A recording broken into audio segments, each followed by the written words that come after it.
there needs to be someone who is sort of the keeper and reiterator of the vision. Because there's just a ton of work to do. And a lot of times, you know, when you have to walk 1,000 miles and you take the first step, it looks like a long ways. And it really helps if there's someone there saying, well, we're one step closer. You know, the goal definitely exists. It's not just a mirage out there. So in 1,001 little and sometimes larger ways, the vision needs to be reiterated. I do that a lot. Boy, I've forgotten how much work it actually is to start a company. It's a lot of work. And you've got to do everything. You've got to come up with a name. You've got to come up with a logo. I mean, in addition to designing the product, you've got to figure out what to design. You've got to figure out how you're going to get it to the marketplace. You've got to do a part number system. You've got to go get bank accounts. You've got to set up charts, general ledgers, get a management information system, get a little kitchen set up, get a coffee maker, all this stuff. Well, my first saying is that the honeymoon is over. All of those wonderful things that we got for just being are now sort of just old news. We are like every other startup. We've been a company now for 6 months. And yes, you could say that, well, we had a lawsuit for 4 of those months and we had this and that. But the bottom line is the world doesn't really care. What the world cares about is what we produce. We've been a startup for 6 months. We've been spending money like we've been a startup for 6 months. And in some areas, we've really produced a lot. We've got a lot to show for 6 months in some areas. In other areas, we don't have a lot to show for 6 months. So I hope that throughout this retreat, we tend to make sure that our feet are on the ground and we realize that we're going to be judged like every other startup from here on out, and that is by what our product is and how timely we bring it to market.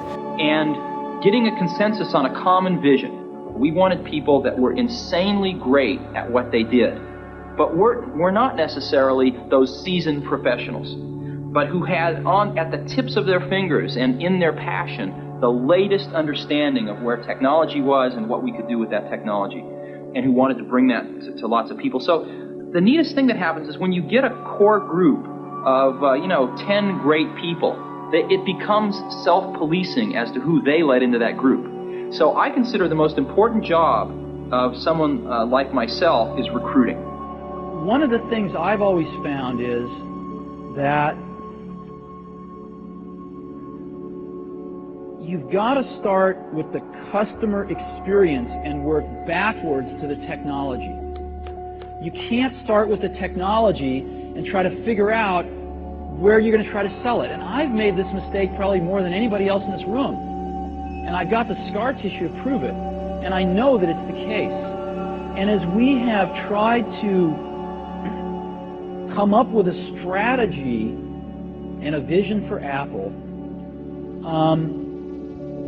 it started with what incredible benefits can we give to the customer? Where can we take the customer? Not starting with, let's sit down with the engineers and figure out what awesome technology we have, and then how are we going to market that? And I think that's the right path to take. You've got to find what you love. And that is as true for work as it is for your lovers. Your work is going to fill a large part of your life, and the only way to be truly satisfied is to do what you believe is great work. And the only way to do great work is to love what you do. If you haven't found it yet, keep looking and don't settle.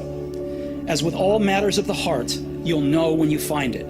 And like any great relationship, it just gets better and better as the years roll on. So keep looking. Don't settle. Did you ever want to give up? Did you ever think of giving up? There were moments where it was pretty tough. There have been moments, but no, I don't think so. I don't think so. The first year or two was the hardest. And there was no personal computer in 1975. It's Right. it's very hard to believe. Well, that's why we made one. Yeah. We made one because we wanted one, and there wasn't one, so we had to make one. Did you know that when you made the personal computer, though, that this will become a major industry? I mean, did you know like this? No. It took about a year before we started to sense it. I had a partner named Steve Wozniak, who's a brilliant guy, and he did most of the engineering on the original Apple I and the Apple II. And after about a year, we showed it to we just made it for ourselves, and we showed it to our friends, and they all wanted one. And so we were busy making these computers by hand for our friends, and it was taking all of our life. you making? All of our spare time. And so we decided we better manufacture 100 of these to get, so that we can not have to spend the rest of our lives making them for our friends. And that's how we got into this. We didn't think about starting a company. We were just doing it for ourselves, and then our friends, and then the circle got bigger and bigger and bigger. Now there's 25 million people. So you were having fun. Oh yeah, we've always had fun doing this. So many young people are aspiring to become, startup venture, venture companies and emulate something like Apple for themselves. And sometimes people come to me and say, I want to start a company. And I say, why? They say, oh, I want to make lots of money. I say, forget it. That's not a good enough reason. Most people that have started companies because they want to make lots of money, I haven't seen very many of those succeed. The ones that succeed are people that come, sometimes they don't even want to start a company, they just have an idea that they want to get out, expressed out into the world. And oftentimes they have to start a company because nobody else will listen to them.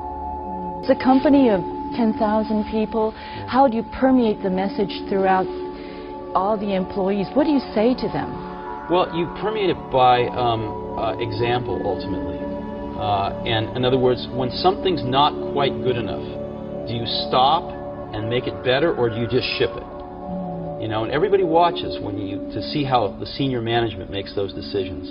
And what we've tried to do is stop and make it great before we ship it. When we have problems, stop and fix them.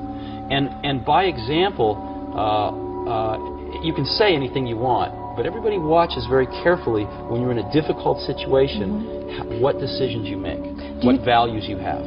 They would like to know how you do it, and it's probably it's probably not easy to do. Yeah, we try to hire really smart people, but we have a very simple organization, and we try to focus and do very few things well. And focusing's hard because focusing doesn't mean saying yes, it means saying no. So we decide not to do a lot of things so we can focus on a few handfuls of things and do them well. And I think everybody working at a company wants to do something great. They want to be excited about what they're working on, and they want to be recognized for it if they do a really great job. So we just try to allow people to do the best work of their lives at Apple and get it out to 25 million customers that we have. And that's very exciting. And when you're working on something, and if this works out, up to 25 million people are going to use this. It's very motivating. And it's not just 25 million of our customers, but other companies tend to follow us. It takes them a few years, but other companies tend to copy what we do if it works. And so we can influence the whole industry. How do you see yourself 10 years from now? My headlights are not that good. I don't know. I don't really think about it. I think about a year, 2, 3 down the road. We have some projects at Apple that are sort of maybe 4 years down the road, 5 years, probably like 3 or 4 at the most, because things change too much. You can be going down a path, you say, well, in 5 years I want to be here, but then something new happens, and you just say, forget that, I want to be over there. So most of this 5-year planning that I've seen in my life, some of it's essential, but most of it changes too quickly. So we tend to look 3, 4 years. It's about as far ahead as we can see. So you can kick yourself in the butt, but I guess now's the time to change. And one of the things I don't see is, I don't see it myself, I don't see it in enough of the rest of us, is I don't see that startup hustle. In other words, if we zoom out at the big picture, it would be a shame to have lost the war because we won a few battles. And I sort of feel like I and some of the rest of us are concentrating too much on the smaller battles. We have to and we're not keeping the war in perspective. And the war is called survival. The war is called not run out of money until we get our product on the market. Some insights and some fundamentally different experiences which I thought might be very beneficial to their lives because of this germ of an idea a few years ago. And that's an incredible feeling. To know that you had something to do with it, A, and B, to know it can be done. To know that you can plant something in the world and it'll grow and change the world ever so slightly. Whether Next can be a viable business is something only time will tell. But Steve Jobs' passionate commitment to his vision is clear.